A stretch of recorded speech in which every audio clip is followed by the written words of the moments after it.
कुछ भी शुरू करने से पहले सबसे पहले हम ये जानेंगे कि आखिर इंग्लिश है क्या।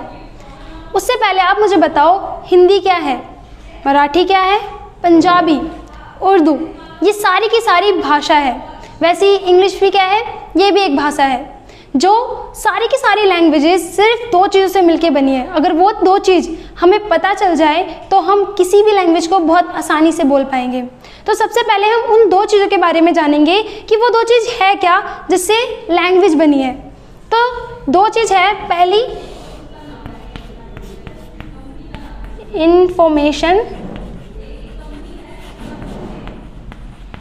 और दूसरा है लॉजिक्स। इंफॉर्मेशन और लॉजिक्स। इंफॉर्मेशन का मतलब क्या होता है, जानकारी। सबसे पहले हमें वर्ड्स की इंफॉर्मेशन होनी चाहिए। आप हिंदी बोल पाते हो क्योंकि आपको हिंदी के वर्ड्स पता है। आप अगर पंजाबी बोल पाते हो तो आपको पंजाबी के वर्ड्स पता है। ऐसे ही अगर आप इंग्लिश बोलना चाहते हो तो सबसे पहले आपको उनके वर्ड्स के बारे में पता होना चाहिए और स्ट्रक्चर्स कि आप उसको कैसे बनाओगे, उसका सेंटेंस कैसे बनाओगे, तो आपको ये भी पता होना चाहिए। और जब आपसे कहा जाता है किसी एक टॉपिक पे स्पीच देने के लिए तो हम आप क्या कहते हो कि इसमें मैं नहीं बोल पाऊँगा। आपको लगता है इंग्लिश तो आती है पर मैं इस पर नहीं बोल पाऊँगा, बट आखिर में रियलिटी क्या है कि आपको उसकी इन्फॉर्मेशन नहीं है। जैसे अगर आपसे बोलूँ कि इंडिया के बारे में बोलो तो आप अराउंड 20-30 लाइन्स बोल लोगे, बट जैसे ही मैं बोलूँ किसी अदर लाइक कंट्री के बारे में, लाइक अमेरिका के बारे में बोलो तो आप वहाँ पे अटक जाओगे क्योंकि आपको अमेरिका के बारे में ज़्यादा नॉलेज नहीं है। ऐसे अगर मैं बोलूँ किसी चेयर के ऊपर स्पीच दो या किसी की चीज़ के ऊपर स्पीच दो तो आप उसके बारे में उतनी ही लाइन नहीं बोल पाओगे जितनी इन्फॉर्मेशन आपके पास है, बट जिसने उसे प्रिपेयर किया, बनाया है, वो आपसे ज़्यादा चीज़ें बता पाएगा। क्यों? क्योंकि उसको आपसे ज़्यादा नॉलेज है उसके बारे में। तो सबसे पहले हम लैंग्वेज में इंफॉर्मेशन का क्या मतलब है ये जानेंगे। जैसे कि I, you, he, she, okay. और मान लो कि आपको इसकी भी इंफॉर्मेशन है, is, am, are, was, were, have, has, but आपको इंफॉर्मेशन तो है, लॉजिक का क्या मतलब होता है, यहाँ पे लॉजिक का क्या रोल है। लॉजिक सेंटेंसेस, जैसे मान लो आप बोलते हो आई गो और शी गोज, दोनों में ही बात सेम हो रही है, मैं जाता हूँ वह जाती है, बट यहाँ पर आई के साथ गो और शी के साथ गोज लग रहा है। यही होते हैं लॉजिक्स। तो हम सबसे पहले जानेंगे आई के साथ क्या आता है, एम, यू के साथ आर, ही के साथ इज, शी के साथ is. I was, you were, he was, she was. I have, you have और he has, she has, okay. ये हमारे लॉजिक्स कि किससे क्या मिला है। जैसे मान लो अगर आप इन्फॉर्मेशन है आपके पास और आपको पता है कि लॉजिक्स कैसे बनाने हैं इनके, तो आपके लिए कोई भी लैंग्वेज बोलना मुश्किल नहीं है। जैसे अगर आप हिंदी बोल पा रहे हो क्योंकि आपको उसके लॉजिक और इन्फॉर्मेशन दोनों के बारे में पता है, अगर आप पंजाबी बोल पा रहे हो तो आपको दोनों क्लियर है। तो ऐसे ही इंग्लिश बोलने के लिए आपके लिए दोनों क्लियर होना ज़रूरी है। तो इससे आगे हम बढ़ेंगे। सबसे पहले हम जानेंगे कुछ मेन कैरेक्टर्स, यानी कि सबसे पहले हम जानेंगे सब्जेक्ट क्या है। आखिर आपने सुना होगा कि इस सेंटेंस में ये सब्जेक्ट है, वो सब्जेक्ट है, बट बहुत बार क्या होता है हम कंफ्यूज हो जाते हैं कि आखिर सब्जेक्ट है क्या। तो सबसे पहले हम जानेंगे कि लैंग्वेज में सब्जेक्ट का मतलब क्या होता है।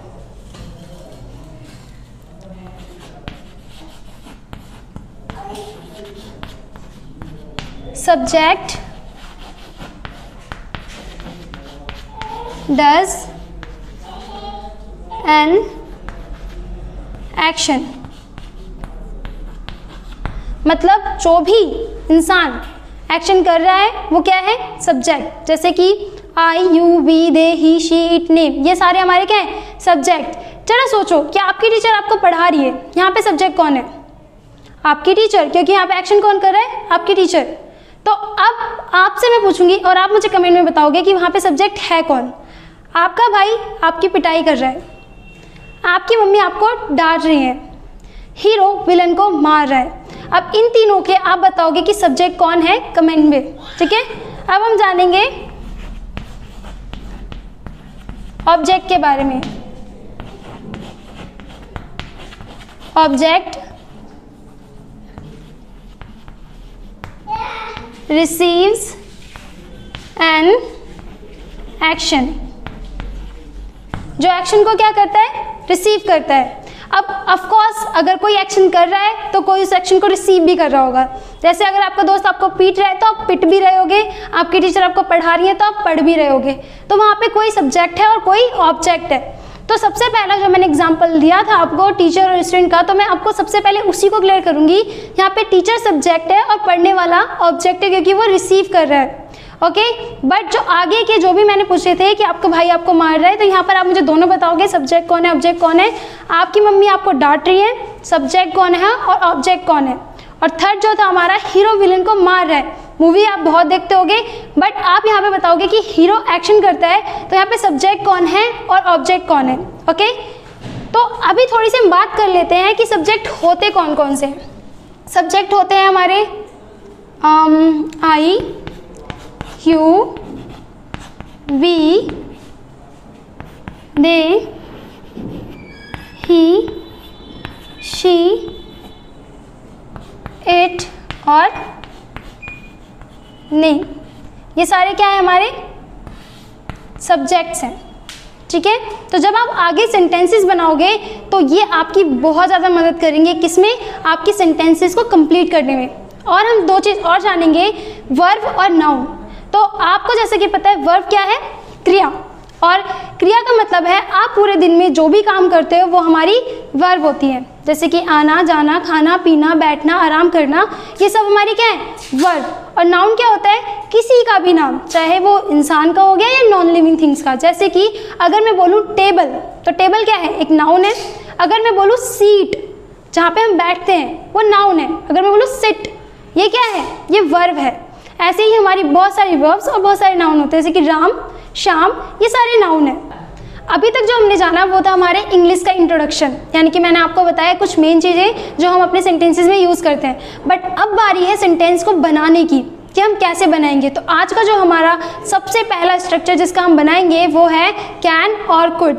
तो हम शुरुआत करेंगे हमारी पहली क्लास की कैन और कुड से। तो सबसे पहले हम जानेंगे कैन के बारे में। सॉरी, आई थिंक यहाँ पे लिखना चाहिए स्पेस की वजह से। ओके, तो देखो कैन का मतलब क्या होता है। कैन की पहचान होती है सकता है, सकती है।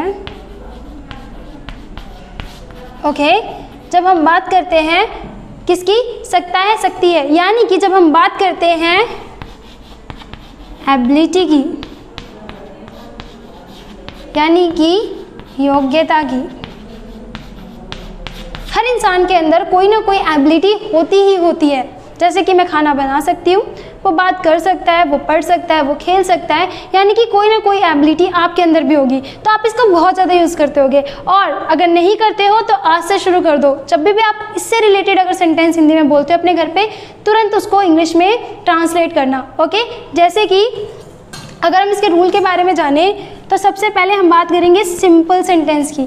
सिंपल सेंटेंस कौन से होते हैं, जिसमें हम बोलते हैं मैं ऐसा कुछ कर सकता हूँ। ठीक है, इसमें हम सबसे पहले यूज़ करते हैं किसका, सब्जेक्ट का।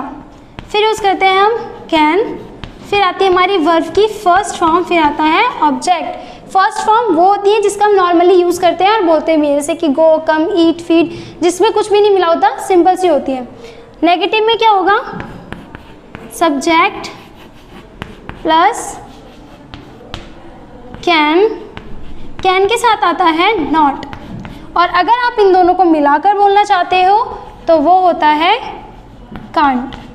फिर आती है वर्ब की फर्स्ट फॉर्म, फिर आता है ऑब्जेक्ट। इंटेरोगेटिव में, अब इंटेरोगेटिव कौन से सेंटेंस होते हैं, बहुत लोग कंफ्यूज हो जाते हैं अगर उन्हें पता चलता है ये इंटेरोगेटिव का है।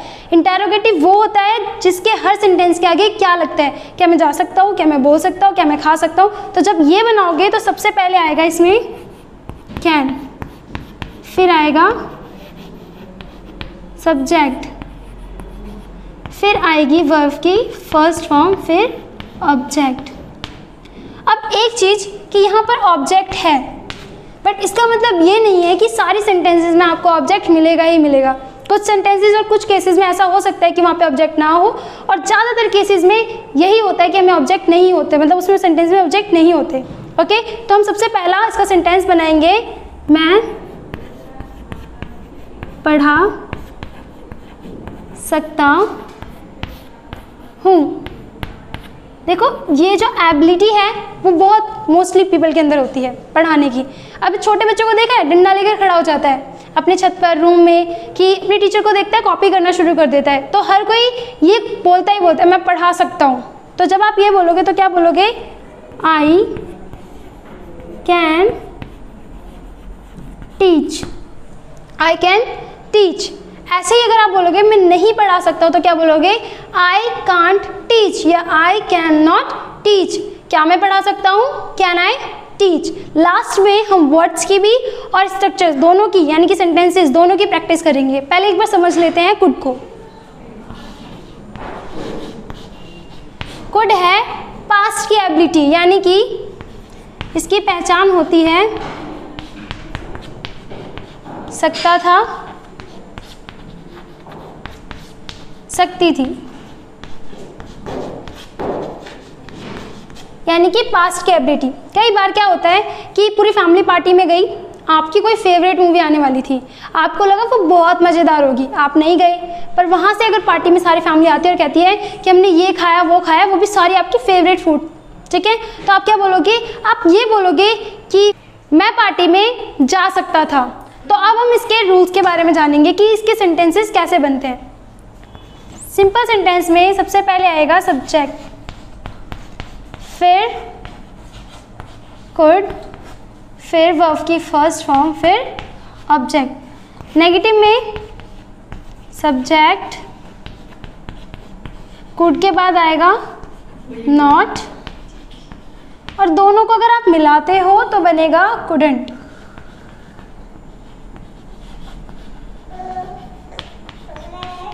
वर्ब की फर्स्ट फॉर्म, ऑब्जेक्ट। इंटरोगेटिव में क्या होगा, सबसे पहले आएगा कुड, फिर सब्जेक्ट, फिर आएगी वर्ब की फर्स्ट फॉर्म, फिर ऑब्जेक्ट। जैसे कि अगर मैं इसका एक सेंटेंस लिखूं, मैं खेल सकता था, तो क्या बोलोगे, I could play, I could play. Okay, तो ये हमारा कैन और कुड का चैप्टर जो है वो क्लियर हो चुका है। आपको इसके और इसके दोनों के सेंटेंसेस बनाने हैं और कमेंट में हमें कमेंट करके बताना है। अब मैं आपको कुछ हिंदी बोलूँगी इनकी और आपको उसकी इंग्लिश की ट्रांसलेशन करनी है। जैसे कि मैं खेल सकता हूँ, तुम बोल सकते हो, हम पढ़ सकते हैं, वह नहीं जा सकती है, वह नहीं बता सकता है, क्या वह खेल सकता है, क्या तुम बात कर सकते हो, क्या वह मेरे साथ जा सकती है। अब बारी है कुड के सेंटेंस की।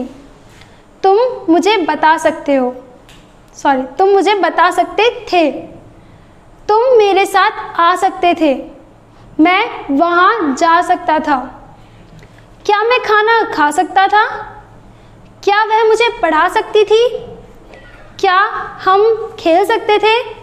अब आपको इन्हीं सभी क्वेश्चंस को कमेंट में आंसर में बताना है कि इसकी ट्रांसलेशन इंग्लिश में क्या होगी।